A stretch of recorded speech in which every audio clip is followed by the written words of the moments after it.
Ya Tuhan Allah Bapa kami di surga, terima kasih Tuhan karena penjaga Tuhan kepada kami sampai pada malam ini. Kami juga tadi kami sudah memulai acara Rabu malam kami dan kami sudah membaca dalam Kejadian 38. Berkatilah agar bacaan yang telah kami baca ini ketika kami membagikan firman, ketika hamba membagikan firman Tuhan, kami bisa mengerti dan menjadi bekal untuk kami dalam kehidupan kami untuk menjadi semakin dekat kepada Tuhan. Terima kasih Tuhan, ampunkan dosa itu banyak, dalam Yesus Juru Selamat dan Penebus kami. Amin. Kejadian 38, judulnya Yehuda dan Tamar. Kalau di Alkitab mungkin ini salah satu yang jarang terdengar ceritanya.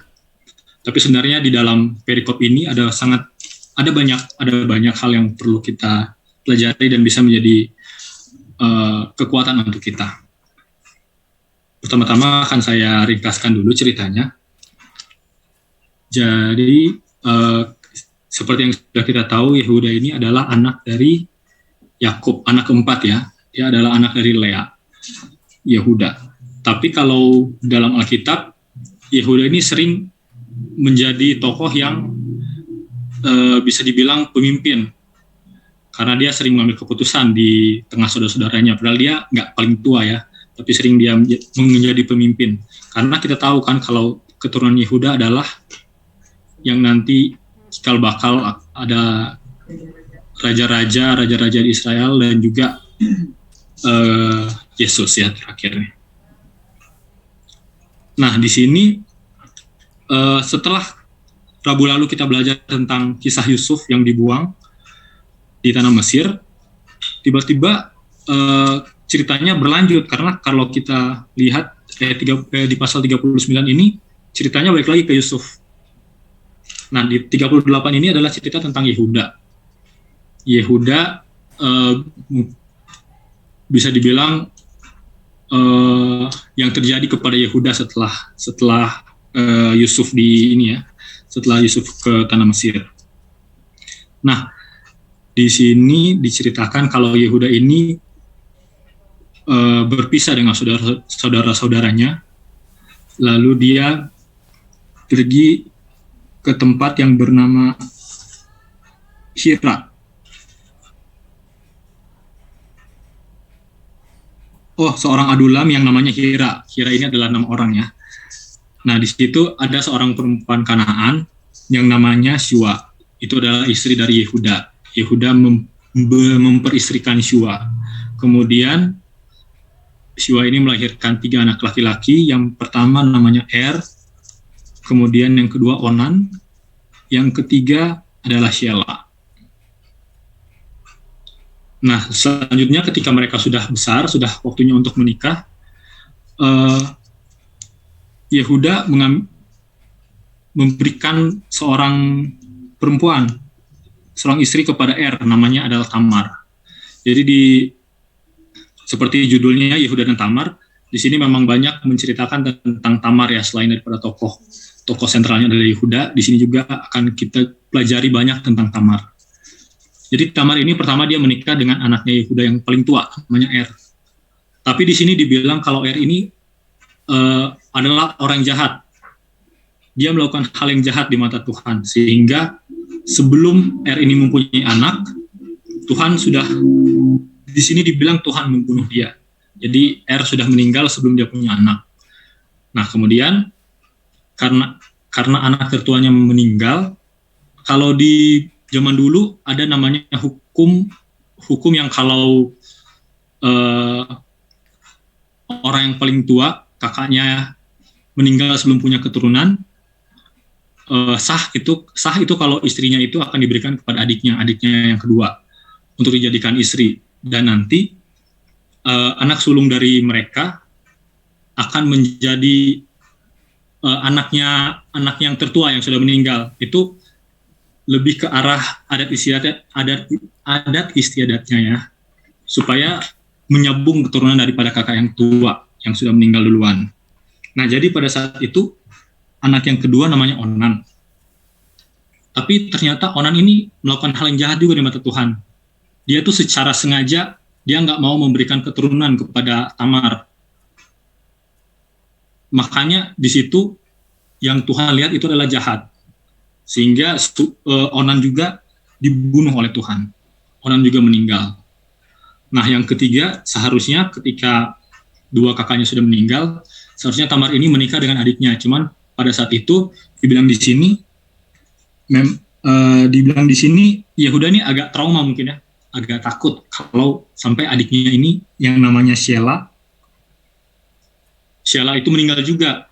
Dan kebetulan di situ Shelah itu masih kecil ya, jadi akal-akalannya Yehuda dibilang katanya pulang aja dulu Tamar ke rumah bapaknya, ayahnya, supaya nanti kalau Shelah sudah besar baru dia dikasih ke Tamar supaya jadi suaminya Tamar, supaya ada keturunan dari keluarga Yehuda melalui Shelah dan Tamar.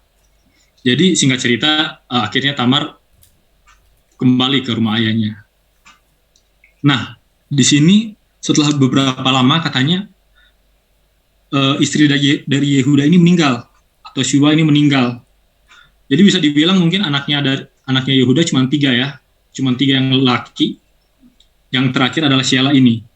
Nah, ketika istrinya Yehuda meninggal, secara otomatis Yehuda nggak ada keturunan.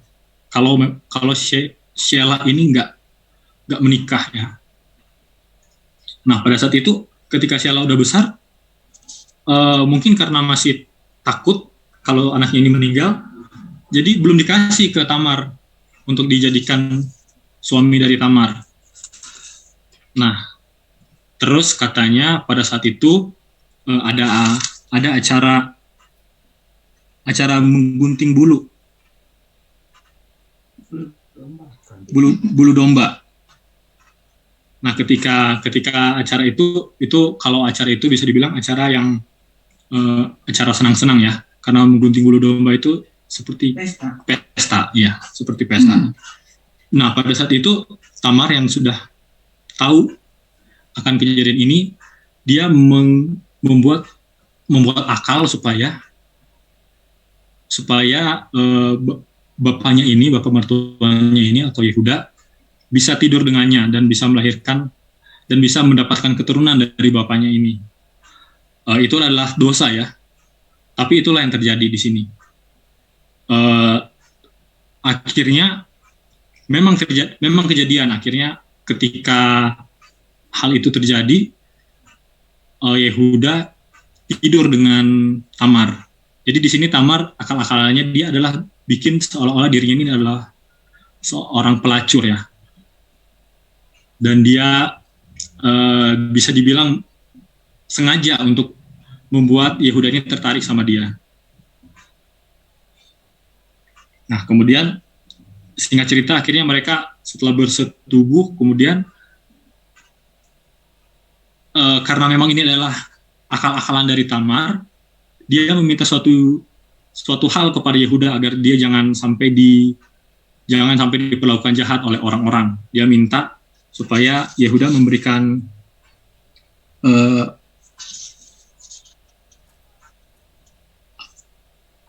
cap materai dan kalung. Cap materai, kalung, dan tongkat yang ada di tangan Yehuda diminta supaya diberikan kepada Tamar, supaya menjadi pegangan Tamar. Nah, saat itu Yehuda mengiyakan. Lalu singkat cerita akhirnya 3 bulan kemudian di sini dibilang Tamar akhirnya mengandung. Nah, waktu didengar sama Yehuda kalau Tamar ini mengandung, marah dia. Karena dia pikir Tamar ini melakukan hal yang jahat, dia mengandung seperti dia mengandung dari orang lain gitu kan. Tapi ternyata pada waktu Yehuda marah dan dia memerintahkan untuk dibakar Tamar ini. Ternyata di sini dibilang kalau Tamar ini memberikan 3 hal yang dia pegang itu. Jadi orang-orang dan Yehuda sendiri tahu kalau Tamar ini ternyata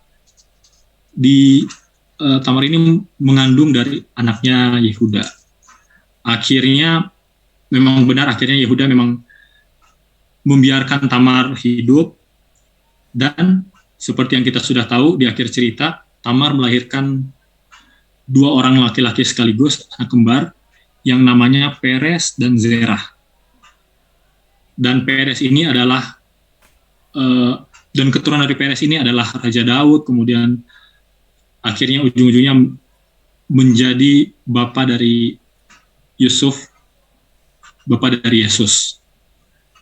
Nah, itu cerita di dalam satu perikop ini, dalam Kejadian 38. Nah, di sini ada beberapa hal yang kita bisa ambil contoh yang buruk dan juga ada contoh yang baiknya. Yang pertama kita akan lihat dari tindakan Tamar dulu.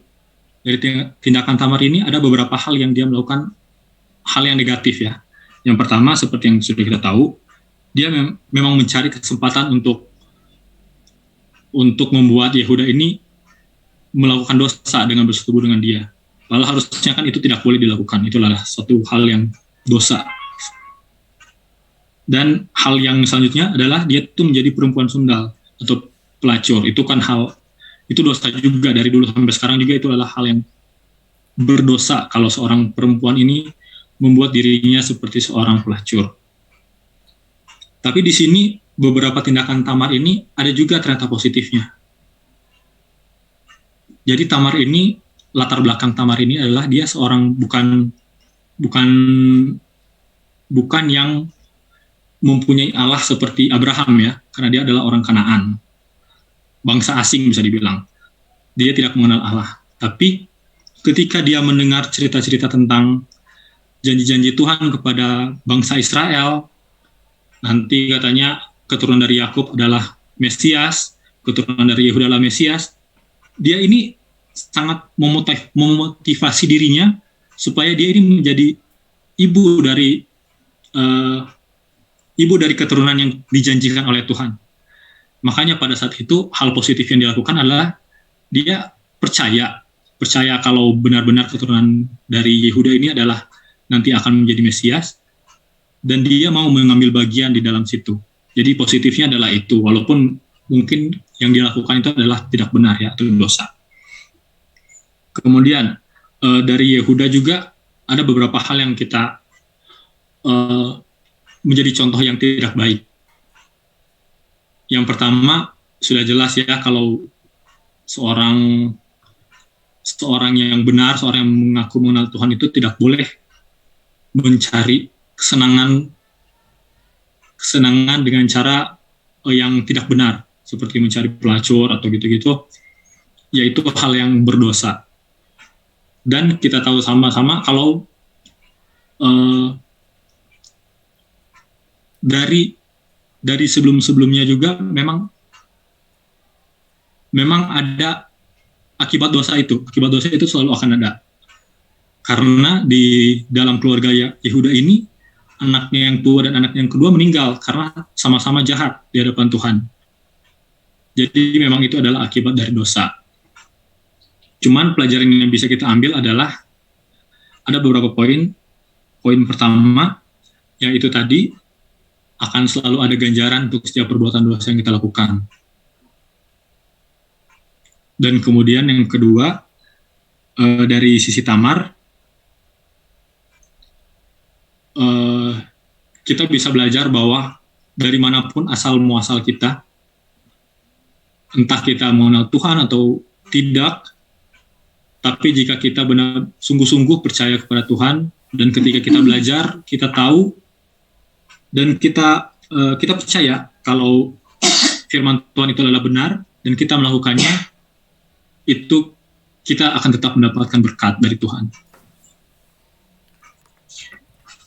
Oke, demikian mungkin pelajaran yang bisa kita ambil, yang bisa saya bagikan. Jika ada tambahan dari saudara-saudara sekalian, dipersilahkan.